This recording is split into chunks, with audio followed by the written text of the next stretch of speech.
Welcome to new TV Telugu. ఇప్పుడు Telangana top 10 చూద్దాం.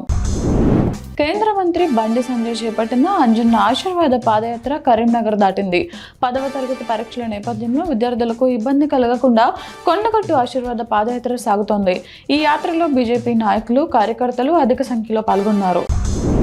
చెన్నూరు పట్టణంలో 10వ తరగతి పరీక్షలు ప్రశాంతంగా ప్రారంభమయ్యాయి.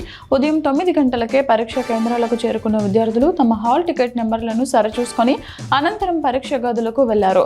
కేంద్రాల వద్ద సిబ్బంది విద్యార్థులను క్షుణ్ణంగా తనిఖీ చేసి లోనికి పంపించారు. పట్టణంలో 3 పరీక్షా కేంద్రాలను ఏర్పాటు చేయగా మొత్తం 652 మంది విద్యార్థులు ఈ పరీక్షలు రాయనున్నారు. మున్సిపాలిటీలో మెరుగైన పాలన, వసతుల కల్పనకు ప్రజాపాలన ప్రగతి ప్రణాళిక దోహదపడుతుందని సిడిఎంఈ అసిస్టెంట్ డైరెక్టర్ రాజేశ్వరరావు అన్నారు. 99 రోజుల కార్యాచరణలో భాగంగా చేపట్టిన కార్యక్రమాలను మున్సిపల్ చైర్పర్సన్ గంగిశెట్టి చందన, కమిషనర్ వెంకట గోపాల్తో కలిసి పరిశీలించారు. ఈ సందర్భంగా ఆయన మాట్లాడుతూ ప్రతి కార్యక్రమంలో ప్రజల భాగస్వామ్యం ఉండేలా చూసుకోవాలని సూచించారు. అనంతరం పాండవుల చెరువులో చేపట్టిన వ్యర్థాల తొలగింపు, డంప్ యార్డ్ నిర్వహణను పరిశీలించారు. నేటి నుంచి ప్రారంభమవుతున్న 10వ తరగతి పరీక్షల నేపథ్యంలో రంగారెడ్డి జిల్లా షాద్ నగర్ నియోజకవర్గ విద్యాశాఖ అధికారులు అన్ని ఏర్పాట్లు పూర్తి చేశారు. విద్యార్థులు తమ పరీక్షా కేంద్రాలకు చేరుకుంటున్నారు. ఎలాంటి అవాంఛనీయ సంఘటనలు జరగకుండా అధికారులు పటిష్ట చర్యలు చేపట్టారు. చింతకాని మండలంలోని నాగులవంచలో జరిగిన సమావేశంలో జెడ్పీ మాజీ చైర్మన్ లింగాల కమలరాజు ప్రభుత్వం మొక్కజొన్న కొనుగోలు కేంద్రాలు ఏర్పాటు చేసి రైతులను ఆదుకోవాలని డిమాండ్ చేశారు. మొక్క కేంద్రాలు లేకపోవడంతో రైతులు దళారుల వద్ద అమ్ముకుని నష్టపోతున్నారని ఆయన తెలిపారు. పంటకు 2400 మద్దతు ధర ప్రకటించాలని ఆయన కోరారు. ఈ సమావేశంలో బీఆర్ఎస్ మండల ప్రధాన కార్యదర్శి బొడ్డు వెంకటరమయ్య, నాయకులు రమేష్, రత్నాకర్, హనుమంతరావు తదితరులు పాల్గొన్నారు.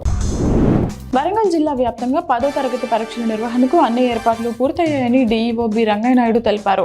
జిల్లాలో 47 పరీక్షా కేంద్రాలు ఏర్పాటు చేయగా మొత్తం 9492 మంది విద్యార్థులు పరీక్షలకు హాజరు కానున్నారు. వీరిలో 4932 మంది బాలురు, 4560 మంది బాలికలు ఉన్నారు. పరీక్షల పర్యవేక్షణకు 47 మంది సిఎస్లు, 48 మంది డీఓలు, 496 మంది ఇన్విజిలేటర్లు విధులు నిర్వర్తించనున్నారు. నాగర్ కర్నూలు జిల్లాలో ఇంటర్ బ్రిడ్జ్ కోర్సు పరీక్ష రాస్తున్న ఏకైక విద్యార్థి కమ్మరి వరుణ్ సందేశ్ కోసం అధికారులు ప్రత్యేక పరీక్ష కేంద్రాన్ని ఏర్పాటు చేశారు. అయితే పరీక్ష సమయానికి ఆ విద్యార్థి హాజరు కాకపోవడంతో అతని కోసం విధులు నిర్వహించాల్సిన 5 సిబ్బంది గంటల తరబడి ఖాళీగా కూర్చోవలసి వచ్చింది. ఈ విచిత్ర ఘటన జిల్లాలో చర్చనీయాంశమైంది. రాజన్న సిరిసిల్ల జిల్లా వేములవాడలోని శ్రీ రాజరాజేశ్వర స్వామి దేవస్థానం అనుబంధ ఆలయం శ్రీ భీమేశ్వర స్వామిని జడ్చర్ల శాసనసభ్యులు శ్రీ అనిరుద్ధ్ రెడ్డి దర్శించుకున్నారు.